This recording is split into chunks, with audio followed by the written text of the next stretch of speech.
Hey guys, welcome back to the Wild Wrestling channel. I am your host, Seth.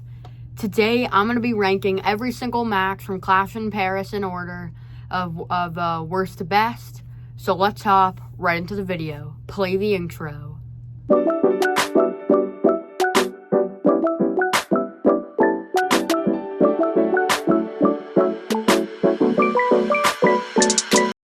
At number 6, we have the Street Profits versus the Wyatt Six for the WWE Tag Team Championships. This match wasn't bad at all. It was very good at some nice spots. Had some interesting moments between the Street Profits as they kind of weren't on the same page at parts.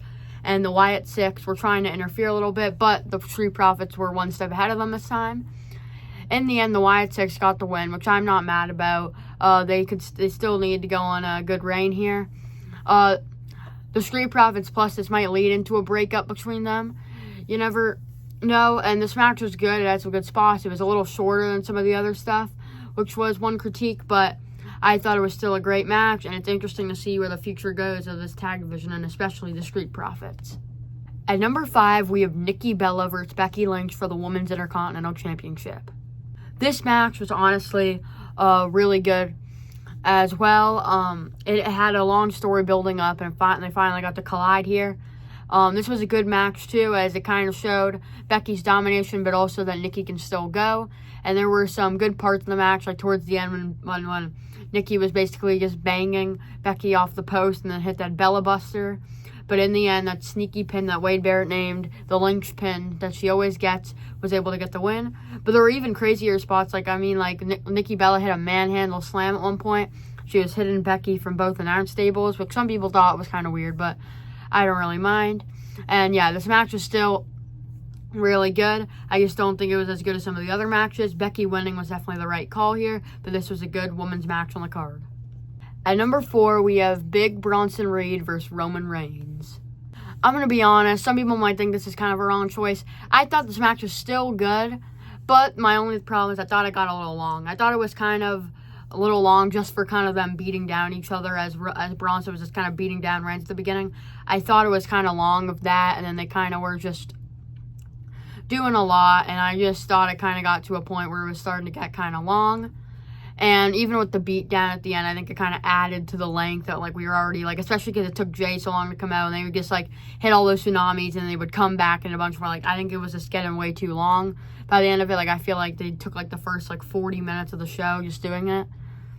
And, the match was still good, don't get me wrong, but I just think for me it was a little long, especially with the beat down. So, great match. Roman was definitely the right winner here, got his shoes back, and the attack, they wrote him off TV well. But this is still going to be number 4 for me. At number 3, we got the good old-fashioned Donnybrook match between Rusev and Sheamus. Sheamus and Rusev put on a banger here, in my opinion.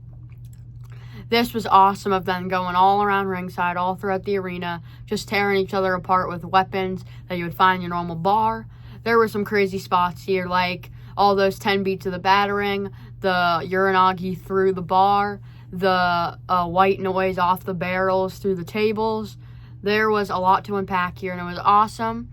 I think it was a good way to end off the rivalry, as they had one of the best matches of the night, throwing everything they had at each other. And Rusev winning with that a different type of accolade at the end, I think was a good way. As much as I thought Sheamus was going to win it, I think it's still good Rusev got the win. As long as this rivalry kind of ended here, I think it'll be good either way, whoever won. But this was a really good match, very chaotic, very awesome. So this is going to be my number 3. At number 2, we have John Cena versus Logan Paul. Logan Paul and John Cena had a good match here. It started off slow as John Cena was kind of bringing on the crowd as everyone hated Logan Paul. Then it picked up throughout the match went on, and it kind of turned into what some people were calling a 2K finisher fest, as they were just busting out finishers that weren't even theirs. John Cena was hitting Styles Clash. Logan Paul was hitting some of his moves, like his Buckshot Lariat and his Frog Splash, but he was also taking a lot of stuff, he was trying to steal John Cena's moves. And John was borrowing from a lot of people. He was hitting a lot of cool stuff, like some Tornado DDTs, Code Reds, electric chair drops. They were doing some awesome stuff there. And this was very good, kind of like the Roman and Bronson match. It was more toward the end. I thought it started to get a little long. It's Logan went for the 5-knuckle shuffle, and John picked him up and hit in the AA. Personally, I thought it should have been 1, 2, 3 there. But they wrapped it up quickly after that, which was nice. But like I said, after that, it started to feel kind of long. But I definitely liked it. I definitely liked the Styles Clash because that was kind of cool to call back on, but it was a little bit of a finisher fest, but I still thought it was an epic match because even though it seemed like it, they still were using a bunch of their own moves, and even though it was long, it made it feel like a hard-felt fight. So number 2. And number 1, Seth Rollins, LA Knight, Jey Uso, and CM Punk in a fatal 4-way for the World Heavyweight title. This was pure chaos from the jump. As the second the bell rang, they all were out at each other's throats as none of them liked each other, so Punk immediately hit Uso, and then it kind of just went down from there as they all started brawling, and whoever was in the ring made sure to fight each other and look for near falls in the closest way possible, but there would always be someone there to break it up, or they would be able to kick out. At one point, LA Knight sent Punk flying. He meant to go through a table, but he more hit the back of the table, and it broke a little bit, but he didn't actually go through the table. Then the cool spot was Seth Rollins was on the announce table. LA Knight looked at his elbow, but Seth Rollins moved and he landed straight through the table. Then Seth was hitting stomps on him. He hit stomp on Jey on the outside. But then Punk in the ring hit a GTS, looked for another one as he landed on his shoulder.